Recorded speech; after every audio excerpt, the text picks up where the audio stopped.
आज हिंदू समाज अलग अलग जातियों में बिखरता जा रहा है। ऊंची और नीची जाति का गंदा खेल लगातार बढ़ रहा है। कुछ धर्म के ठेकेदार तो कुछ राजनीतिक संगठनों से जुड़े नेता जातिवाद राजनीति के चक्कर में हिंदुओं को बांटने का काम कर रहे हैं। साल 2011 की जनगणना के अनुसार भारत में 20 करोड़ से अधिक लोग दलित समुदाय से ताल्लुक रखते हैं और इसी समुदाय की एक प्रमुख जाति चमार भी है। आज भले ही चमार शब्द का प्रयोग किसी का अपमान करने के लिए किया जाता है, लेकिन चमार असल में क्षत्रिय हुआ करते थे। चमारों का अपने आप में एक गौरवशाली इतिहास रहा है। विदेशी आक्रमणकारियों के खिलाफ आवाज उठाने से लेकर भारत की आजादी तक चमारों का योगदान बहुत महत्वपूर्ण रहा है। दोस्तों, आपको जानकर हैरानी होगी कि प्राचीन काल में चमार जाति का कहीं भी वर्णन नहीं मिलता है। तो फिर चमार जाति कैसे अस्तित्व में आई? क्यों सूर्यवंशी क्षत्रियों से ताल्लुक रखने वाले कुछ लोगों को आज चमार कहा जाता है? तो आज के इस वीडियो में हम चमार जाति के बारे में विस्तार से आपको बताएंगे और साथ ही हम दावे के साथ कहते हैं कि इस वीडियो को देखने के बाद चमारों के प्रति आपकी सोच में जरूर बदलाव आएगा। हिंदू धर्म के अनुसार इस दुनिया की रचना ब्रह्मा जी ने की है और प्रत्येक जीव को ब्रह्मा जी के द्वारा ही बनाया गया है। ईश्वर ने धरती की सभी मनुष्य को एक समान बनाया है,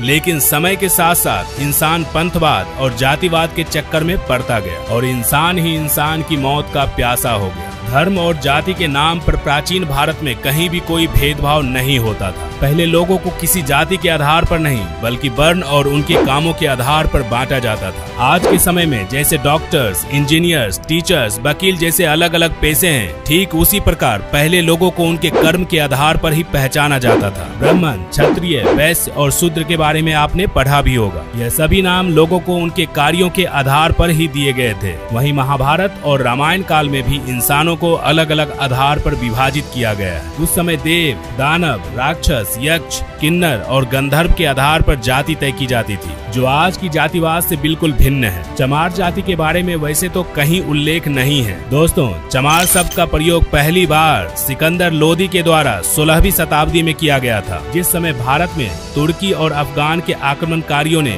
भारत में प्रवेश करना शुरू किया था। उस समय पश्चिम बंगाल में चर्मकार वंश का राज हुआ करता था। ये इक्ष्वाकु और सूर्यवंशी क्षत्रिय समुदाय से संबंध रखते थे। गौतम बुद्ध, चंद्रगुप्त और अशोक सम्राट भी इसी वंश के थे। राजा चवरसेन के शासन काल के दौरान चर्मकार वंश काफी ऊंचाइयों तक पहुंच गया था। संत रविदास जी भी चबर वंश के ही वंशज थे। चित्तौड़ के राजा राणा सांगा और उनकी पत्नी झाली रानी संत रविदास जी को काफी मानते थे। राजा और रानी ने मिलकर रविदास जी से चित्तौड़ आने का अनुरोध किया और कहा कि वे चित्तौड़गढ़ के राजगुरु बनकर महल में निवास करें। रविदास जी ने राजा का आग्रह स्वीकार कर लिया और चित्तौड़ के महल में रहने लगे। इस दौरान रविदास जी के व्याख्यान और उनकी रचनाओं ने लोगों को प्रभावित करना शुरू कर दिया और बड़ी संख्या में लोग रविदास जी को अपना गुरु स्वीकार कर लिया। वहीं दूसरी ओर दिल्ली में सिकंदर लोदी का शासन चल रहा होता है। सिकंदर को रविदास जी के बारे में सूचना मिली तो उन्हें डर हुआ कि कहीं लोग इस्लाम धर्म की बजाय रविदास जी से ज्यादा प्रभावित होना शुरू न कर दे। सिकंदर घबरा गया और अपने एक खास व्यक्ति मुल्ला सदना फकीर से कहा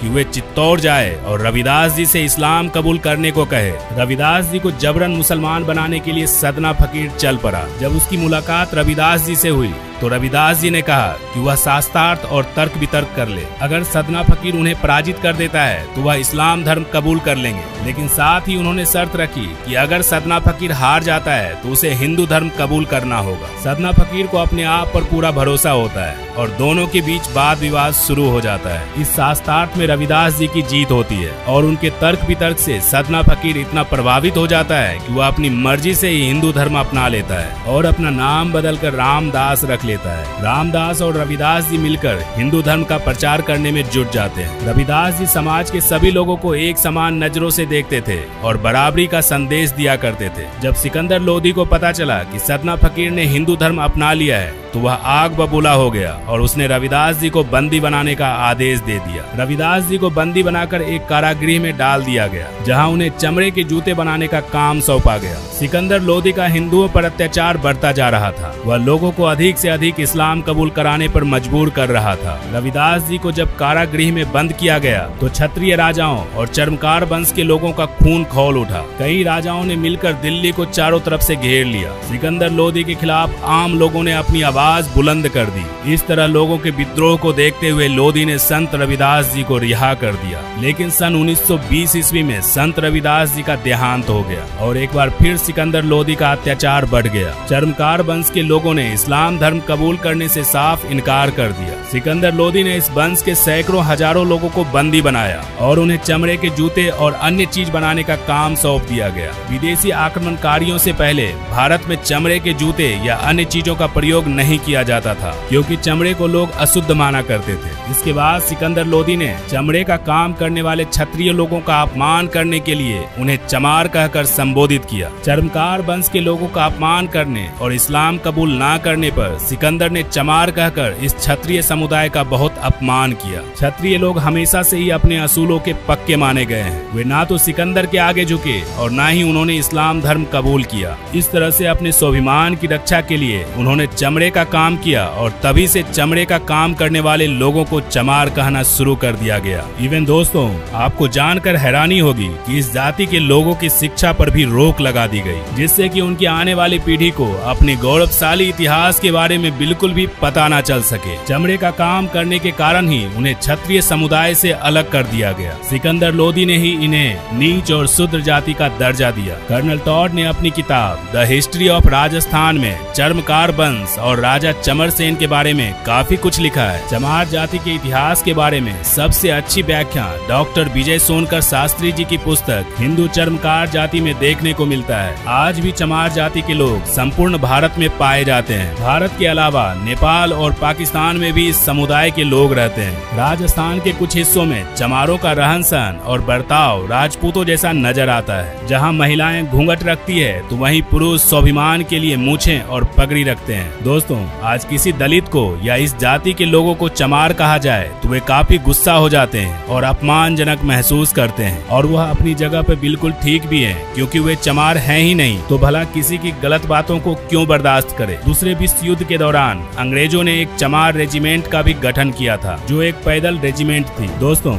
आधिकारिक तौर पर यह 1 मार्च 1943 को बनाई गई। चमार रेजिमेंट की सेना ने कोहिमा की लड़ाई में अपनी महत्वपूर्ण भूमिका निभाई थी और उसके लिए रेजिमेंट को सम्मानित भी किया गया था। 1946 में रेजिमेंट को भंग कर दिया गया था। समय समय पर लोगों द्वारा एक बार फिर से इस रेजिमेंट के गठन की मांग की जाती रही है। दोस्तों, जैसा कि बाबा साहेब अम्बेडकर ने अपना पूरा जीवन दलित और पिछड़ी जाति के लोगों को समाज में बराबरी का तबका दिलाने में समर्पित कर दिया था, आज भी चमार और अन्य दलित समुदाय के लोग भीमराव अम्बेडकर को अपना आदर्श मानते हैं। लेकिन आजकल के कुछ फर्जी नेता लोग जो अपने आप को सो कॉल्ड चमार समझते हैं, वे चमार को हिंदू धर्म से अलग करना चाहते हैं, जबकि सच्चाई कुछ और है। दोस्तों, जरा सोच कर देखिए कि यदि चर्मकार वंश के इन क्षत्रियों ने इस्लामिक आक्रमणकारियों के खिलाफ अपनी आवाज ना उठाई होती और इस्लाम धर्म कबूल कर लिया होता तो आज भारत में मुसलमानों की संख्या 50 करोड़ से भी अधिक होती। और इस बात को भी नकारा नहीं जा सकता कि शायद हिंदू से भी ज्यादा मुसलमान की आबादी आज देश में होती। हिंदू धर्म और समाज की रक्षा में चमार जाति का योगदान भी कभी भुलाया नहीं जा सकता। तो दोस्तों, उम्मीद करते हैं कि आपको यह वीडियो पसंद आई होगी और चमार जाति के गौरवशाली इतिहास के बारे में भी आप समझ गए होंगे। आज के बाद यकीनन चमारों को देखने का नजरिया भी बदल जाएगा। दोस्तों, आजकल के लोग सेक्युलर होने के नाम पर ईद पर सेवैयां खा सकते हैं, तो फिर भला एक चमार या दलित के घर का पानी पीने में क्या ऐतराज है। ईश्वर ने प्रत्येक मनुष्य को एक समान बनाया है और हमें ईश्वर की रचना में भेदभाव नहीं करना चाहिए। दोस्तों, अगर आपको वीडियो अच्छी लगी हो तो इसे लाइक और शेयर जरूर कर देना।